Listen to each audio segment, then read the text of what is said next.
दिन भर में यूट्यूब पर या अदर सोशल मीडिया पर बहुत सारी मैनिफेस्टेशन टेक्निक्स देखते हैं, बहुत सारे उपाय देखते हैं और बहुत सारी विशेस फुलफिलमेंट की हम रेमेडीज़ भी देखते हैं।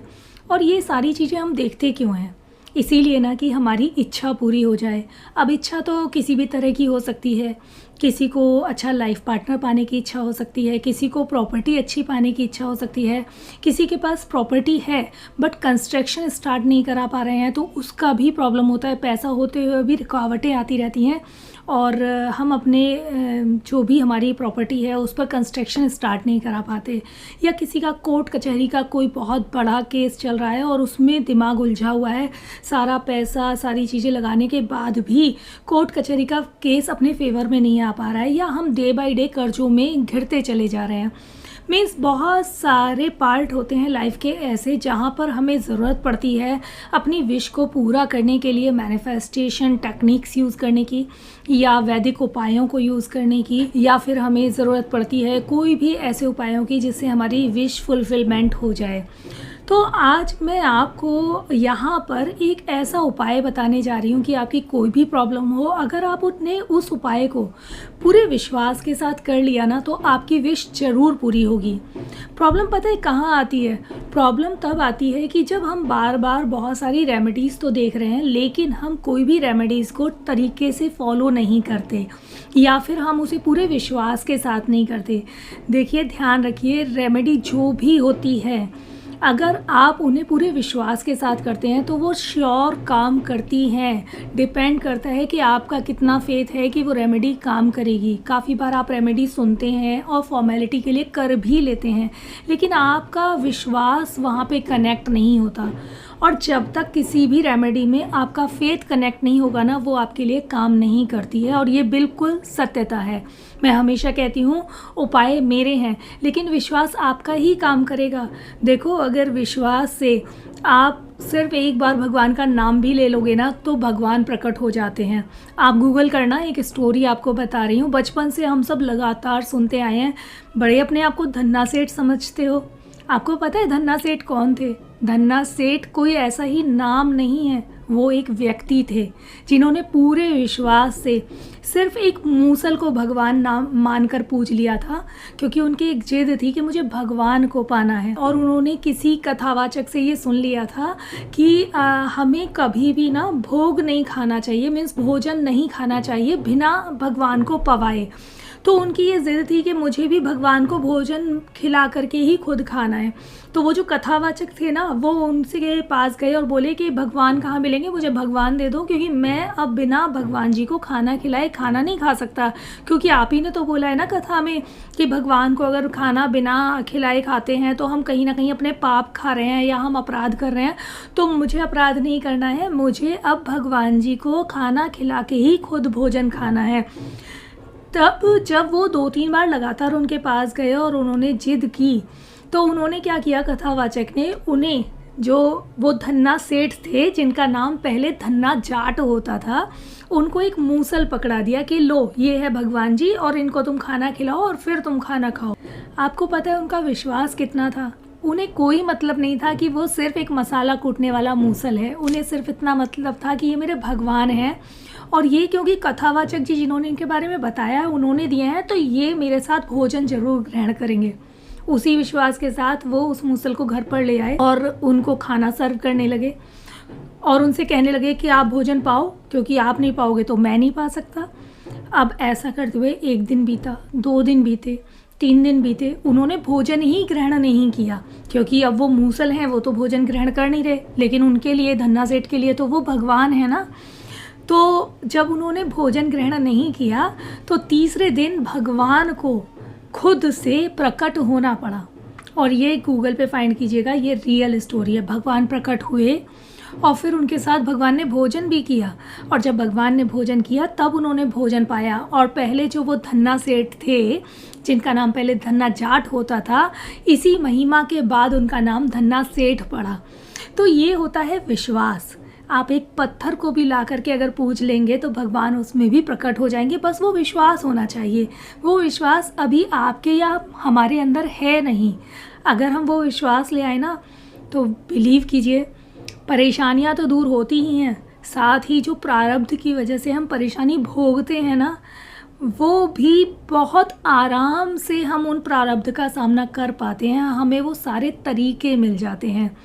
तो अब मैं आपको आज वही उपाय बता रही हूँ जिसे आप पूरे विश्वास से करेंगे तो आपकी सारी परेशानियाँ दूर हो सकती हैं। तो सबसे पहले जो लोग चैनल पर नए हैं उनको बता दूँ, नमस्कार, मैं हूँ मोनिका शर्मा, आपकी न्यूमरोलॉजिस्ट, वास्तुशास्त्री, टैरो कार्ड रीडर। मैं एक रेकी हीलर भी हूँ। तो अगर आपको कोई भी पर्सनल गाइडेंस चाहिए, कुंडली दिखानी है, वास्तु चेक कराना है या टैरो से कोई भी गाइडेंस चाहिए, तो आप स्क्रीन में दिए हुए नंबर पर मुझे कॉन्टैक्ट कर सकते हैं और अपना कंसल्टेशन बुक करा सकते हैं। जो भी सर्विस यहाँ पर होती है वो चार्जेबल सर्विस होती है, ये ध्यान में रख के ही आप कॉल कीजिएगा, ठीक है। तो चलिए बात करते हैं कि कौन सी ऐसी रेमेडी है जो आपकी सारी इच्छाओं को पूरा कर सकती है। लेकिन हाँ, 1 बाय 1 इच्छा रखिएगा, ऐसा नहीं कि एक साथ सारी इच्छाएं ही आप एक बार की रेमेडी में रख दें, ठीक है। जैसे मुझे ये भी मिल जाए, ये भी मिल जाए, ये भी मिल जाए, ये भी मिल जाए, इस इच्छा से मैं ये रेमेडी कर रहा हूँ, नहीं। आपको क्या एक चीज़ चाहिए, सबसे पहले सिर्फ उसी चीज़ का ध्यान रख के ये रेमेडी करनी है। इसके लिए आपको सबसे पहली शुरुआत, इस रेमेडी को आपको किसी भी शुक्ल पक्ष के मंगलवार से ही शुरू करना है, ठीक है। नोट कर लीजिए, शुक्ल पक्ष का मंगलवार ही होना चाहिए। आपको मंगलवार से पहले ही एक तांबे का कलश लेकर के आना है। तांबे का कलश थोड़ा इतना बड़ा ले आइएगा कि लगभग उसके अंदर जब आप कोई भी चीज़ स्टोर करें तो उसके अंदर 1-1.5 किलो कोई भी चीज़ आराम से आ जाए, क्योंकि आपको 1.25 किलो चीज़ स्टोर करनी है। आप तांबे का कलश लाएंगे और उसके अंदर आपको 1.25 किलो गेहूँ स्टोर करने हैं। रुकिए, गेहूँ डायरेक्ट नहीं डालने हैं। गेहूँ से पहले आप उसके अंदर कम से कम 11 सिक्के डाल दीजिएगा, 1-1 रुपये वाले, ठीक है। 1-1 रुपये के 11 कॉइन उसके अंदर डाल दीजिएगा और 11 कॉइन डालने के बाद आप उसके अंदर 1.25 किलो गेहूँ स्टोर कर दीजिएगा। और गेहूँ स्टोर करने के बाद आप उसके ऊपर इतनी जगह ज़रूर होनी चाहिए कि आप उसके अंदर गुड़ भी रख सकें। गुड़ आप जितना मर्जी उतना रख सकते हैं, थोड़ा सा गुड़ उसके ऊपर ज़रूर रख दीजिएगा, ठीक है। तो गुड़ को आप एक और तरीके से भी रख सकते हैं। अगर कलश के अंदर नहीं आ पा रहा है तो कलश के ऊपर ढकने का ना एक प्लेट ले लीजिएगा, वो भी तांबे का ही लीजिएगा, तो उस प्लेट पर भी आप गुड़ रख सकते हैं। अब आपने गुड़ रख दिया और हाँ, जब आप कलश लाएंगे तो कलश को पहले अच्छे से क्लीन कर दीजिएगा, क्योंकि बहुत सारे हाथों से निकल करके वो चीज़ आती है तो अशुद्धता का कोई भी उसमें तत्व ना रहे, इसलिए बहुत अच्छे से लाके उसे बहते हुए जल से अच्छे से क्लीन कीजिएगा, उसे अच्छे से पूंछ लीजिएगा। उस पर स्वास्तिक और ओम ज़रूर बनाइएगा रोली से, और उस पर एक रेड कलर का कलावा ज़रूर लगा लीजिएगा। उसके बाद ही उसमें 11 सिक्के 1-1 रुपये के डालिए, उसके अंदर 1.25 किलो गेहूँ स्टोर कीजिए, उसे तांबे की उस प्लेट से ढक दीजिए और उसके ऊपर गुड़ रख लीजिए। अब ये जो आपने सारी चीज़ें की हैं, इसे ले जाइए मंगलवार के दिन हनुमान जी के मंदिर में। हनुमान जी एक ऐसे भगवान हैं जो आपकी सारी इच्छाओं को पूरा करते हैं, और विश्वास कीजिए कि ये वीडियो भी आपके पास सिर्फ उन्हीं की कृपा से आई है, क्योंकि कहीं ना कहीं आप कुछ परेशानियों में ज़रूर फंसे हुए हैं और वो चाहते हैं कि वो आपकी इच्छा को पूरा करें। क्योंकि दिन भर में हमारे पास जो भी चीज़ें आती हैं ना, हमारे जीवन में जो भी चीज़ें होती हैं, वो बिना किसी रीज़न के नहीं होती, वो तभी होती हैं जब उनका कोई अर्थ होता है। तो आज इस वीडियो का भी अर्थ है आपके जीवन में, इसीलिए ये वीडियो आपके पास आई है। अब आप कलश ले जाइए मंगलवार को, शुक्ल पक्ष के मंगलवार को कलश ले जाइए हनुमान जी के मंदिर में। हनुमान जी के मंदिर में कलश रख करके कम से कम 1 बार तो ज़रूर ही हनुमान चालीसा का पाठ करें, और अगर 5 बार कर लेते हैं तो बहुत अच्छा है। 1 बार हनुमान चालीसा का पाठ कीजिए और कम से कम 108 बार राम नाम का जाप जरूर कीजिए। ये करने के बाद कलश को हनुमान जी के श्री चरणों में समर्पित कीजिए। एक चमेली के तेल का दिया जरूर जलाइएगा। समर्पित करने के बाद जो आपने गेहूं रखे हैं ना कलश में, उसमें से 9 दाने गेहूं के निकाल लीजिए। 9 दाने निकालने के बाद हनुमान जी के चरणों से थोड़ा सा सिंदूर लीजिए और ऐसे करके उन दानों पर लगा लीजिए। लगाने के बाद उन दानों को आप एक प्लेन वाइट कलर का कोई भी पेपर ले लीजिए और उसके अंदर उन दानों को रख के ऐसे पुड़िया बना लीजिए। उसकी छोटा सा बन जाएगा वो 9 दानों के साथ में, ठीक है। उस पुड़िया को आप अपने साथ घर पर ले आइए, हनुमान जी को चरण स्पर्श करके, और अपनी इच्छा उनके सामने सामने बोल करके, क्योंकि आप जिस इच्छा से उनके सामने गए हैं और आपने वो कलश को समर्पित किया है वो ज़रूर बोलिए। अब उन दानों को अपने साथ ले आइए और ला करके अपने घर के मंदिर में उसे रख लीजिए। मंदिर में लाने के बाद, रखने के बाद अगले दिन सुबह को उठिए। अगर सनराइज़ से पहले उठ जाएंगे तो बहुत अच्छी बात है।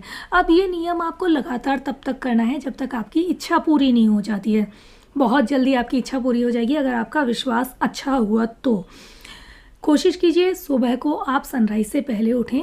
डेली अच्छे से स्नान करने के बाद साफ़ सुथरे कपड़े पहने और डेली हनुमान जी की हनुमान चालीसा का ध्यान करके, हनुमान चालीसा पढ़ के, राम नाम जी का पाठ करके कम से कम 108 बार उस पुड़िया को अपने हाथों में उठाइए और जो भी आपकी इच्छा है दोनों हाथों के बीच पुड़िया को ऐसे रखिए और हनुमान जी को थैंक यू करते हुए, थैंक यू हनुमान जी, मैं कोर्ट केस में जीत रहा हूँ या जीत गया हूँ।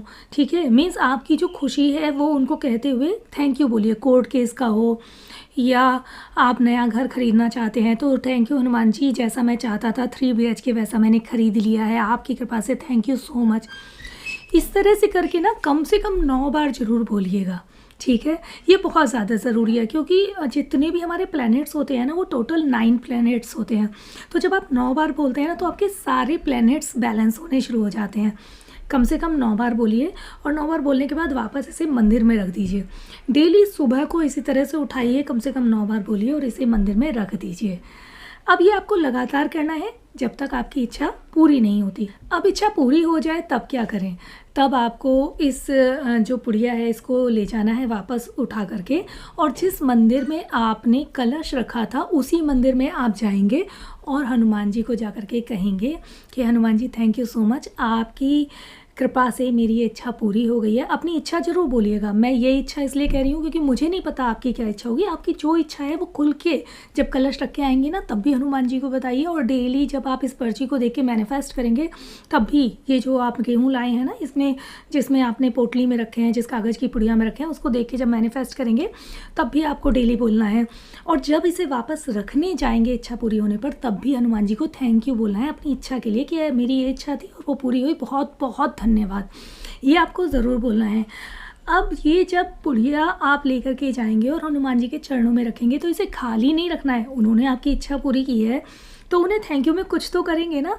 जैसे क्या होता है कि कोई हमारे लिए जब कुछ करता है तो हम उसके लिए कुछ एक्स्ट्रा चीज़ें तो करते हैं ना, तो वो सम्मान देना बहुत आवश्यक है।